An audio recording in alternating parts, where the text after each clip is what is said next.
Hey Cloud Gamers, today we're having a look at Watch Dogs Legions as it's now released on all of the platforms. Special shout out to Maximum Settings for providing the key here and also for giving us a giveaway key. Do hop on to the Discord, if you're not too late, you can enter the giveaway to win a copy. Starting off with the comparison here across Shadow PC in the top left, Maximum Settings 2080 Super in the top right, Google Stadia bottom left, and GeForce NOW bottom right. Now, I have been waiting for this game for quite some time and I am not disappointed, to be honest. But what I am quite surprised at is the performance across the board here. In the inside sections, it's quite consistent across the board here. It looks absolutely fantastic. It's quite hard to tell actually the settings on each one here. Google Stadia is probably running at the lower settings, whereas Shadow PC is running on very high with no ray tracing. Maximum settings is on ultra with medium ray tracing. GeForce Now is also on ultra with medium ray tracing, but it's really hard to tell in these inside sections about that different quality. And also the frame rate does seem to stick a little bit higher. As we go into the camera there, we can see that difference between Google Stadia and Shadow PC side by side. Google Stadia does seem to have a little bit of fuzz here on the inside sections, but then so does GeForce Now, even though it's supposed to have ray tracing enabled here. It is worth noting that the GeForce Now was giving the 2080C rig here, so you would expect it to be on par, or at least very close to the Maximum Settings 2080 Super, which is above it. We see some of the action here in the first section. They're all looking pretty good, but I would say Google Stadia is looking slightly fuzzy compared to the others. As we show the spider hacking section, it's all a little bit more shiny. Again, we can see a little bit more detail on the Shadow PC side, but otherwise it's pretty even across the board here.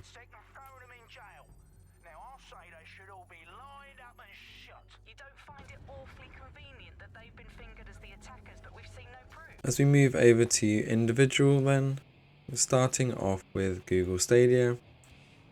Now with full screen we can definitely see that quality is not quite as high as the others, but it does seem like it's getting that 60 frames per second, if not close, because it is buttery smooth here.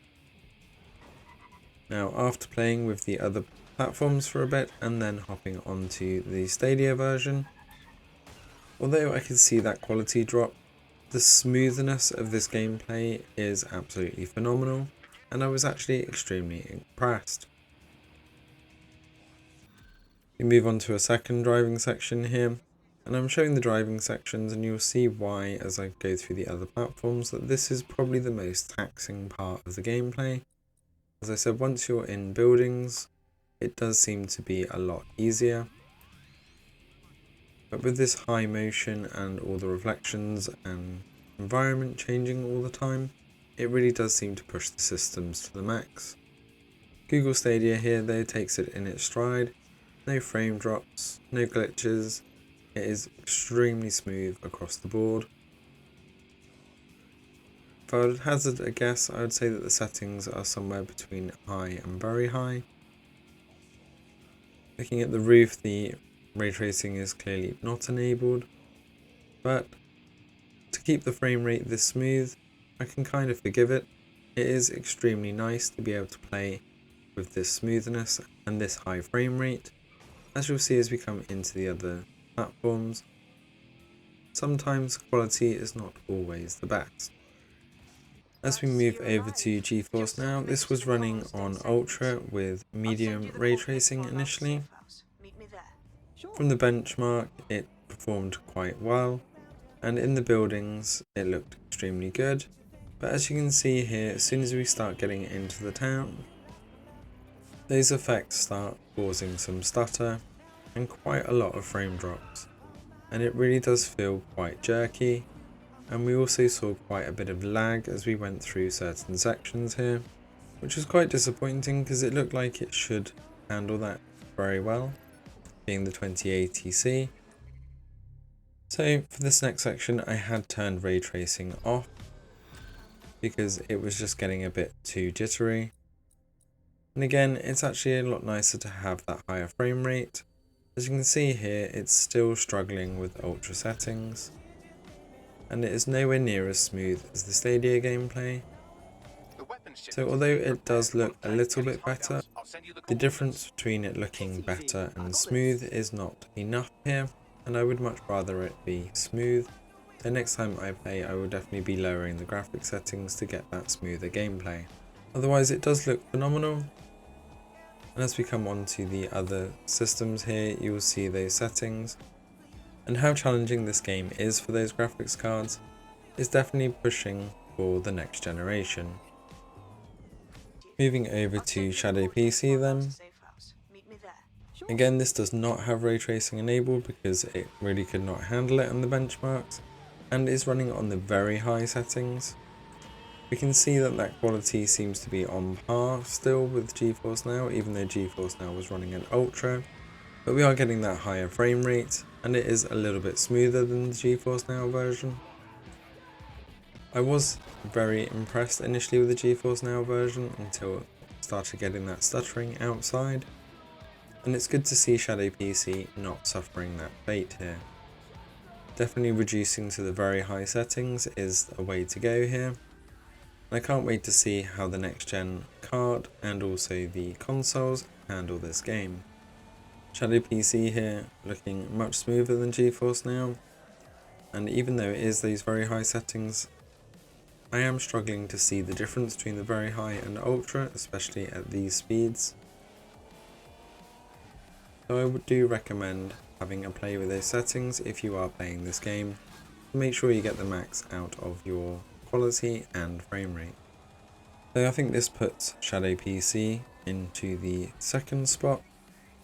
I do think that Stadia is still on top here with that frame rate and smoothness, keeping that balance between speed and quality.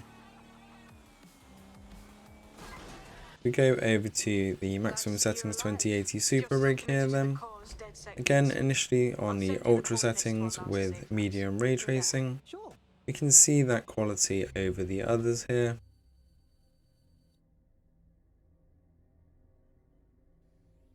Especially the detail on the car and the streets around.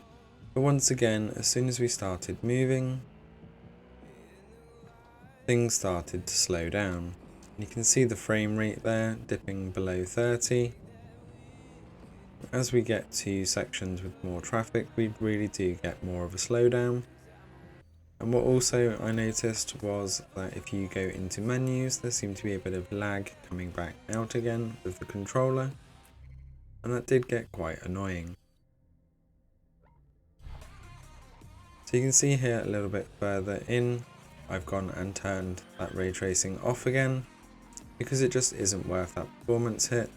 And there you can see that my controller's gone a bit weird after being in the menus. And this happened a few times on the maximum settings 2080, so I'm not sure whether there's something else going on here. Otherwise it was very responsive, just coming out of those menus. For some reason I got around 5 to 10 seconds of high latency. I just had to kind of bear that in mind. But as we're whizzing down here on the ultra settings, even without ray tracing you can see it's struggling to hold 30 frames per second here. With the 2080s not quite managing 30 frames per second on ultra consistently, but once again I will probably lower the settings to very high here on my next run. I will be following up these videos with some benchmarks, as the game does have an inbuilt benchmark. As we come back to side by side here then as one of the missions, once we are back on foot you can see that it's much more stable, and we see that quality across the board here. Maximum settings and GeForce NOW clearly being the higher quality, but between Google Stadia and Shadow PC, considering Shadow PC is on very high, the quality is pretty much the same. Overall then, wherever you play this game, you're going to have an absolute blast. Hopefully you found some of this interesting. If you do hit that subscribe button to stay up to date with all the latest across all cloud gaming platforms. Let me know where you're going to be playing. Are you holding out for the Uplay Plus subscription on Stadia? Or have you already got it and are hopping in on one of the other platforms? Thanks for watching, and I will see you next time.